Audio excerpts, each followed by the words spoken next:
도대체 나는 왜 이 사람과 결혼해서 이토록 고통받는가? 혹은 왜 우리의 행복은 잠시뿐이고 다툼과 원망만 남는가? 아마 지금 이 순간에도 수많은 부부가 평생을 안고 사는 가장 무겁고 고통스러운 질문일 것입니다. 사람들은 이 문제를 성격 차이, 경제적 문제, 혹은 사랑의 부족 때문이라고 말합니다. 하지만 부처님의 가르침은 다릅니다. 불교는 이 질문에 대해 단 한마디로 답합니다. 당신의 결혼 생활은 단순한 남녀의 만남이 아니라 전생의 빚을 갚으러 온 인연이기 때문입니다. 우리의 결혼 생활은 수많은 전생을 거쳐 복잡하게 얽히고 설킨 업보의 결산소이자 해탈로 나아가는 가장 치열한 수행초입니다. 결혼은 곧 빚을 갚고 스스로를 완성하며 마침내 업의 사슬을 끊어내는 고귀한 기회입니다. 오늘 이 시간, 우리는 부처님의 깊은 지혜 속에서 전생의 빚을 기꺼이 갚아주고 원망의 관계를 축복과 깨달음의 관계로 승화시키는 진정한 방법을 찾아보고자 합니다. 불교 경전 어디에도 행복한 가정을 위한 비법이라는 구절은 없습니다. 하지만 부처님께서는 부부관계를 포함한 모든 인간관계를 업의 관점에서 명확히 설명하셨습니다. 우리가 만나는 모든 사람은 필연적으로 빚이 아니면 갚을 것을 가지고 옵니다. 부처님께서는 부부 인연을 크게 4가지 유형으로 나누어 설명하셨습니다.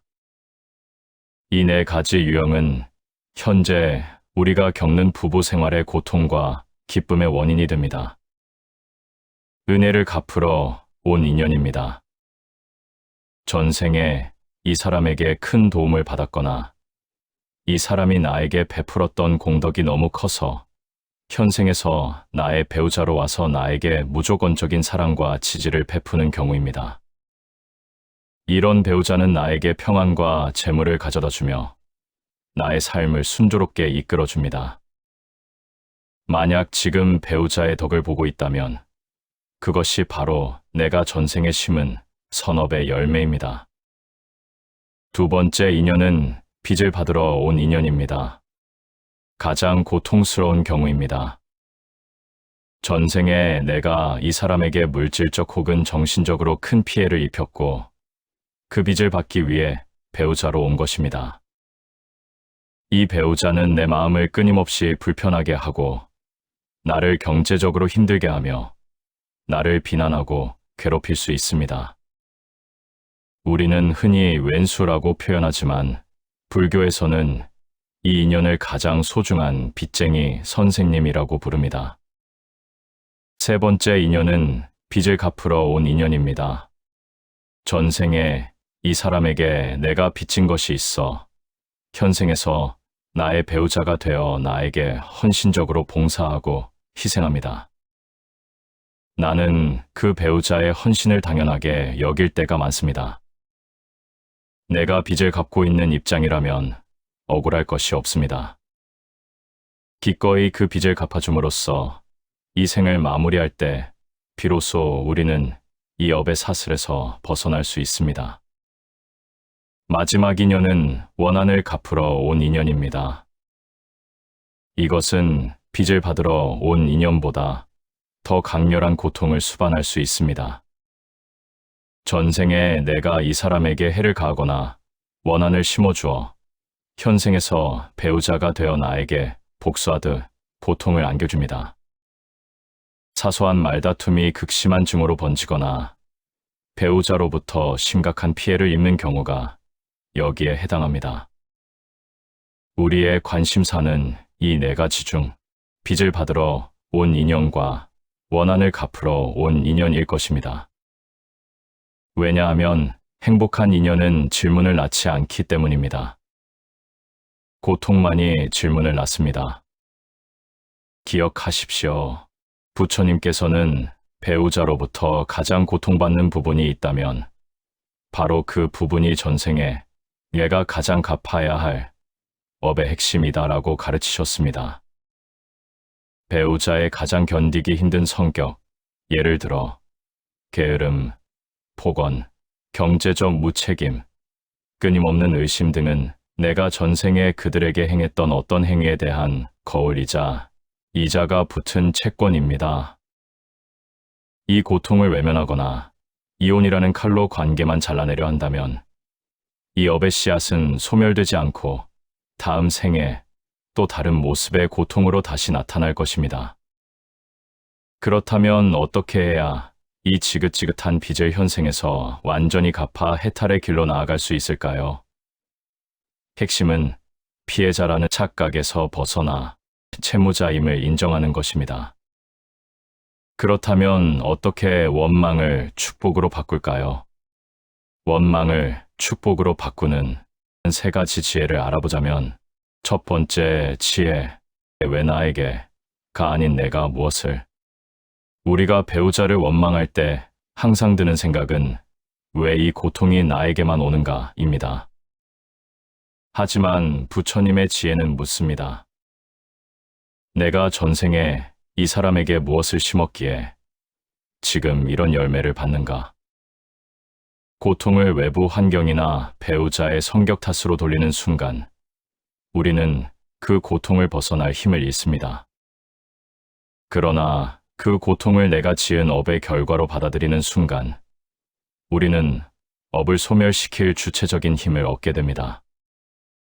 고통은 빚 갚음의 과정이 시작되었다는 축복의 신호입니다. 두 번째, 지혜. 저항 대신 자비의 감옥에 갇히기. 빚쟁이가 돈을 달라고 소리칠 때 우리가 나는 빚진 적 없다며 저항하면 싸움이 시작됩니다. 부부싸움의 본질이 바로 이 저항입니다. 하지만 부처님의 지혜는 저항 대신 자비를 택합니다. 배우자가 나를 괴롭힐 때, 내가 전생에 이 사람의 마음을 이토록 아프게 했구나. 지금 그 아픔을 돌려받는구나. 라고 생각하고 그들을 향해 책은지심을 냅니다. 자비는 내가 빚진 사람에게 갚는 가장 고귀한 방법입니다. 배우자를 향한 원망의 에너지를 자비의 에너지로 바꾸어 그들을 대하면 업의 소멸 속도는 상상할 수 없이 빨라집니다. 셋째, 지혜의 관계를 소유물이 아닌 수행의 도구로 보기. 우리는 배우자를 나의 소유물로 여길 때 가장 큰 고통을 느낍니다. 내 남편은 이래야 해, 내 아내는 저래야 해라는 기대와 집착이 모든 원망의 근원입니다. 부처님께서는 부부 관계 또한 인연 따라 잠시 머무는 것일 뿐 영원한 소유는 없다고 가르치십니다. 관계에 대한 집착을 내려놓고 배우자를 나의 보살행을 실천하는 가장 가까운 도구이자 선생님으로 보십시오. 내 마음을 가장 불편하게 하는 이에게 친절을 베풀고 내가 가장 싫어하는 행동을 감수해 주는 것. 그것이 바로 집착을 끊고 해탈로 나아가는 수행입니다. 이 지혜를 실생활에서 어떻게 적용해야 할까요? 부처님의 가르침을 바탕으로 빚을 기꺼이 갚아줄 수 있는 실질적인 수행 지침을 제시합니다. 1. 멈춤의 지혜. 감정의 폭풍우 속에서 멈추기. 부부싸움은 업이 폭발하는 순간입니다. 배우자가 나에게 상처 주는 말을 할 때 내 속에서는 즉각적으로 복수심이라는 화학물질이 분비됩니다. 이때 부처님의 가르침인 인욕, 참음을 실천해야 합니다. 절대로 즉각적으로 반응하지 마십시오. 말을 되받아치고 싶을 때 마음속으로 3번 외치십시오. 나는 지금 빚을 갚는 중이다. 나는 지금 빚을 갚는 중이다. 나는 지금 빚을 갚는 중이다. 이 짧은 멈춤이 나의 업의 종료 버튼을 누르는 시간입니다. 멈춘 후에는 그들의 말이 아닌 그들의 괴로운 감정만 바라보십시오. 저 사람도 얼마나 괴로우면 저런 말을 할까 하고 생각하는 찰나 원망은 연민으로 바뀝니다. 2. 자비 명상. 매일 아침 배우자를 위한 축원. 가장 갚기 싫은 빚일수록 가장 간절히 축원해야 합니다. 매일 아침 눈을 떴을 때 배우자를 바라보며 혹은 마음속으로 다음의 자비 명상 문구를 외우십시오. 나의 배우자가 고통으로부터 벗어나기를, 나의 배우자가 진정으로 행복하기를, 나의 배우자가 평화롭고 건강하기를, 나의 배우자가 이 생에서 모든 업의 짐을 내려놓기를. 이 축원은 단순한 주문이 아니라 나의 잠재의식 속에 저장된 원망의 감정을 자비와 축복의 감정으로 덮어쓰는 강력한 수행입니다. 이 축원을 진심으로 100일만 실천하면 상대방의 태도는 변하지 않더라도 그들을 향한 나의 마음은 완전히 해탈하게 됩니다. 3. 주고받기의 법칙, 폐기, 무주상 보시. 우리는 결혼 생활에서 항상 주고받기를 계산합니다. 내가 이만큼 했으니 너도 이만큼 해라. 이 계산 때문에 원망이 생깁니다. 부처님께서는 보시 나누며 행할 때 무주상 보시를 행하라고 가르치셨습니다. 즉, 주었다는 생각조차 없이 베풀라는 뜻입니다. 배우자에게 친절을 베풀거나 식사를 차리거나 청소를 했을 때 그들의 고맙다는 말이나 되돌려주는 행동을 기대하지 마십시오. 오직 내가 빚을 갚을 기회를 얻었음에 감사하십시오. 상대방의 반응에 대한 기대가 사라질 때 비로소 나의 보시는 순수한 빚갚음 행위가 되며 이 업은 깨끗하게 소멸됩니다. 4. 지금 여기에 수행, 사념처의 적용. 결혼 생활의 고통은 대부분 과거의 원망과 미래의 불안에서 옵니다. 하지만 해탈은 오직 지금 여기에서만 가능합니다. 부처님의 근본 수행법인 사념처를 부부 생활에 적용하십시오. 신념처, 배우자와 함께 있을 때 나의 몸이 느끼는 긴장감, 불편함을 있는 그대로 알아차리십시오. 수념처, 배우자의 말이나 행동에 반응하여 올라오는 나의 감정 느낌, 예를 들어 짜증, 분노, 슬픔을 즉각 판단하지 말고 그저 지나가는 에너지로 바라보십시오. 심념처, 나의 마음이 이 배우자를 미워하고 있는지, 판단하고 있는지, 혹은 질투하고 있는지를 있는 그대로 관찰하십시오.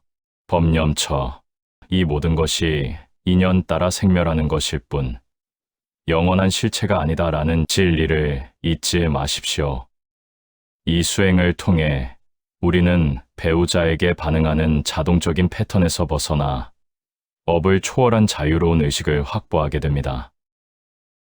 업의 매듭을 끊는 진실한 사과, 빚을 완전히 갚는 마지막 순간은 진심으로 사과할 때입니다. 배우자의 고통이 곧 전생에 내가 심은 고통임을 진심으로 인정하고 용서를 구하는 것입니다. 이때 사과는 내가 미안해. 근데 너도 이랬잖아. 라는 조건부 사과가 아닙니다. 오직 당신이 나와의 관계에서 느꼈던 모든 고통에 대해 진심으로 사과합니다. 그것이 나의 업의 결과임을 받아들입니다. 라는 순수한 인정과 용서 구함이어야 합니다. 이러한 진실한 사과는 상대방의 마음을 녹이고 관계를 회복시키는 힘을 가질 뿐 아니라 무엇보다 나의 업식에 남아있던 죄책감과 원한의 씨앗을 뿌리째 뽑아냅니다. 이것이 바로 원망의 관계를 축복으로 바꾸는 가장 강력한 해탈의 주문입니다. 부처님은 우리 모두가 이 괴로움의 바다를 건너 깨달음을 얻기를 바라셨습니다. 결혼 생활은 그 깨달음으로 가는 가장 빠른 지름길입니다. 왜냐하면 배우자라는 존재가 나에게 끊임없이 집착하지 마라, 용서해라, 인내해라라는 수행 과제를 주기 때문입니다. 배우자는 나의 보살 스승이다. 우리는 보통 절이나 수행원에서만 수행을 한다고 생각합니다. 하지만 불교에서 가장 어려운 수행은 일상생활 속에서 이루어지는 보살행입니다. 이 보살행을 위해 세상의 모든 스승과 도반을 만날 필요가 없습니다. 내 눈앞의 배우자가 바로 나에게 가장 혹독하고도 자비로운 보살 스승입니다. 배우자의 비난은 교만심을 내려놓으라는 가르침이고, 배우자의 무관심은 소유와 집착을 놓으라는 가르침이며, 배우자의 끊임없는 요구는 나눔과 봉사를 실천하라는 가르침입니다. 가장 이상적인 부부관계는 함께 업을 소멸시키고 함께 해탈의 공덕을 쌓는 도반의 관계입니다. 부처님께서는 증일화암경에서 부부가 내생에도 다시 만나기를 바란다면 현생에서 내가 지공 통점을 지녀야 한다고 설하셨습니다.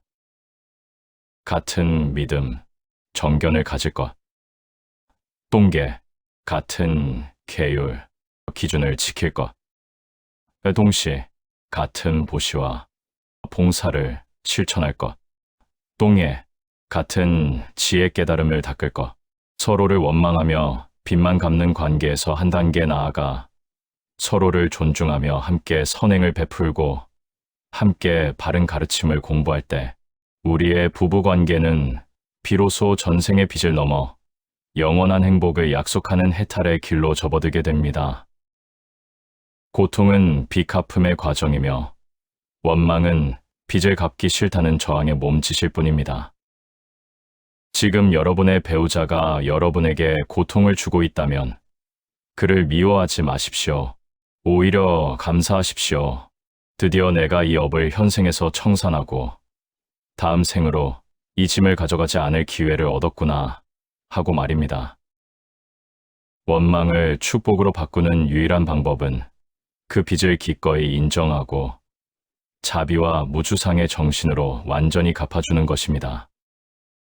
모든 빚을 갚았을 때 우리는 더 이상 이 인연의 고리에 얽매이지 않고 진정한 자유, 즉 해탈을 얻게 됩니다.